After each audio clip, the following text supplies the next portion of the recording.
E o que ele quis dizer quando ele disse que por não casar, né, no reino por vir, que ele fala, não se dão em casamento. O que ele quer dizer com isso? Ele quer dizer aquilo que, de certa forma, eu disse quando eu falei no texto. Toda a nossa organização social é baseada nas leis de sobrevivência. Todas, inclusive na Bíblia, no Velho Testamento. Por isso é que eu digo que Jesus é contra-instintual e contra-intuitivo. Moisés é instintual e em favor da intuição da média ponderada. Claro. Universal. Jesus não. Todo mundo, por isso ele diz, todos quantos viveram antes de mim, eram impostores, se for para comparar com a verdade mesmo.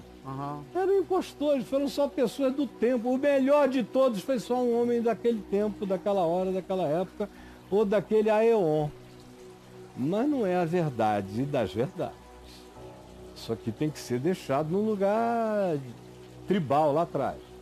Então, todos, você da antropologia à história bíblica, tanto faz, você vai ver que toda a organização legislativa da escritura do Velho Testamento obedeceu à necessidade de preservação da espécie judaica, ou dos hebreus, primeiro, certo. do povo de Israel, em segundo, e dos judeus, em terceiro, depois do exílio em Babilônia, quando Israel virou só uma designação bíblica, e os hebreus se transformaram só numa etnia. Tá. Mas o poder político se adensou em Judá, nos judeus, nos sobreviventes do cativeiro, que foi basicamente essa tribo de Judá, com capital em Jerusalém. Então, o que você vê é que todas as leis foram dadas para preservar aquele povo. Como leis idênticas foram dadas para preservar outros povos. Não se diz que foi uma revelação divina.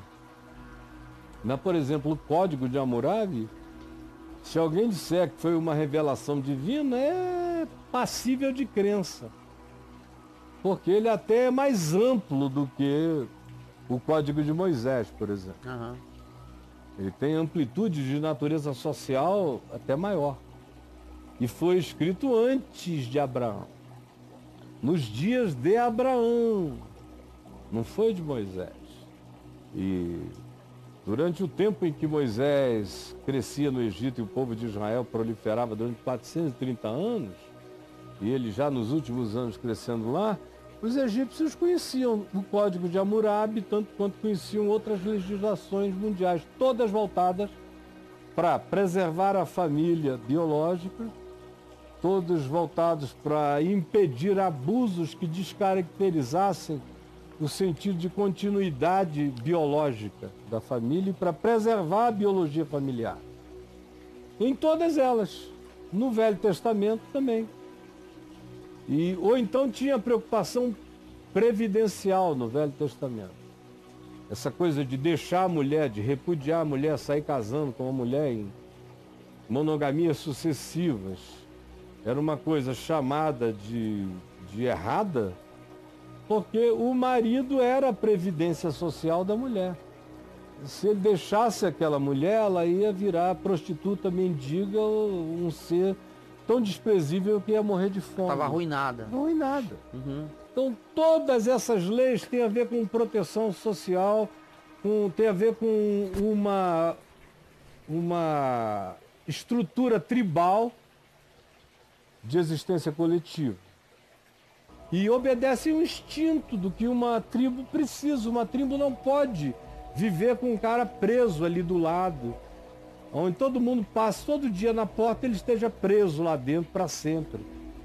A tribo não suporta isso. O cara tem que ser morto para a tribo virar aquela página, senão ela fica sendo torturada pela existência do indivíduo. Pela aquela prisão, né? E prisão pequena, onde você passa todo dia na porta, todo dia. É uma tribo, cara. São coisas pequenas comunidades. São pequenas comunidades. É um bairrozinho. É.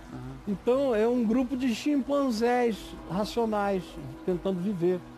Então toda a organização bíblica trabalha nessa direção dessa preservação. É por isso que nós estamos vivendo hoje o tempo mais inusitado da história humana. Porque pela primeira vez na história, os humanos não precisam mais da biologia natural para proliferarem, para se reproduzirem, para irem adiante. Não são dessa preservação. Não precisa, nesse sentido, o desprezo pela natureza, inconscientemente também nasce dessa desnecessidade da natureza na experiência da sociedade humana. Se o homem consegue até mesmo gerar filhos sem o impacto tão grande da natureza, hoje você ainda coleta óvulo e espermatozoide. Sim. Mas vai chegar um ponto que os androides do futuro, que serão clones androidificados, serão mistura de material genético de um indivíduo com a biocibernética das novas produções. Isso vai continuar. Isso está presente em filmes, em ficções, em histórias, em escolas, em conversas, em tudo.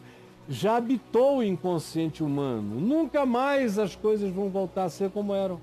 Você pode botar 100 Trumps, um atrás do outro, não vai conseguir reverter o processo. Podem eleger o Bolsonaro e a Damares mais 20 vezes, não vão conseguir. É maior do que um governo, uma ideologia, tem a ver agora com um modo do mundo olhar a si mesmo. O máximo que a gente pode é dizer, bom, já que em relação a vocês mesmos, vocês estão se tratando como entes paranaturais, cada vez mais, quando chegar o chip vão baixar, vão fazer download, vão fazer tudo. Já que vocês estão se tratando assim, pelo menos trata a natureza como ela sempre foi, porque ela não tem nenhuma ambição de se tornar uma super árvore, nem um mar maior do que ele. Precisar. Ele só quer ficar ele mesmo, limpo como sempre foi. O resto da criação está contente. Só nós é que estamos nesse estado de angústia descontente, nós não queremos metamorfose transformadora. Sei. Mas nós queremos ser mutantes. Você quer ser metamorfoseado, transformado de lagarta em borboleta, conforme a gente viu no cartoon de hoje? Sim. O cara vai dizer não. Mas eu quero alguma coisa que me transforme num mutante. Aí eu queria ter uma inteligência mutante, eu queria ter um braço que se compridasse, eu queria ter uma força 10 vezes, eu queria. As pessoas estão trabalhando para isso. Então, Braulio, pergunta era essa, né? Eu espero que eu tenha respondido. Deixa eu só voltar lá no Moisés, cara, que você falou do que as leis eram para a preservação das tribos, muito bem explicado. Isso. Tudo. Então, assim, a gente pode pensar que Moisés, por exemplo, ele não transcendeu, porque ele estava muito preocupado com isso? Não, porque ele era um homem que transcendeu do tamanho da transcendência. Da capacidade dele. Ele podia transcendeu tanto que voltou do monte com o rosto iluminado, com isso aquilo. Agora ele era um homem do tempo dele. Tá. Naquele tempo, por exemplo, um homem como Moisés dizia não matarás. Mas se eles tivessem que sair à guerra, o pau ia cantar, muita gente ia morrer e ninguém ia ficar com trauma. Ninguém ia preocupar com aquele mandamento. Não tinha uma terapia para ajudar os POWs, os prisioneiros de guerra que estão traumatizados. POWs. Não tinha não. Moisés subiu, desceu com um monte, com o rosto brilhante. Mas se diz que depois de um tempo passou uma mulata, uma africana de Cusi, chamada de Cusita. Uma pinar. Passou uma pinar, assim, com aquela bunda angolana. Tô ligado. Aquela coisa aí, aquela esbelteza africana. Sim. Moisés ficou doidão e quis casar com ela. Miriam e Arão ficaram zangados, brigaram com ele. Foi aquela história inteira que Miriam ficou leprosa, Arão assinou o seu atestado de falência sacerdotal quando se levantou contra Moisés. E no fim ele casou com a cosita, pegou a cosita, transou com a cosita, teve prazer com a cosita e sabe lá o que mais com a cosita. Cozinhou com a cosita? Cozinhou com a cosita, o rosto dele, ele depois de um tempo, Paulo diz em 2 aos Coríntios 3, que ele mantinha a face, o véu na face, Moisés, para que o povo de Israel não visse que já não tinha luz, que a glória tinha se desvanecido atrás do véu. É o que Paulo diz em 2 aos Coríntios 3, e você estava lá em Goiânia, quando eu preguei sobre isso, sobre o ministério da morte em Moisés, atrás do véu, e o ministério da vida em Cristo, sem véu na cara, cara, se transformando de glória em glória, olhando para Jesus.